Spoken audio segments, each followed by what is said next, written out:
係咪好得意咧？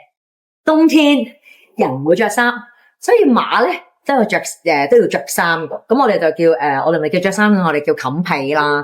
咁你見到馬嘅衫咧，其實就係要扣實佢嘅。點解咧？有啲馬仔曳咧，佢哋唔中意好似狗仔咁咧，同無端端除咗着一件衫，佢不斷咁咬，馬都會嘅。其實有啲馬咧，如果真係咬到件衫爛晒，我哋就唔俾佢着嘅。咁但係當佢習慣咗之後咧，嗰隻馬係會着一件衫之後，你見到佢只會係污糟嘅啫。但係嗰啲係塵嚟嘅。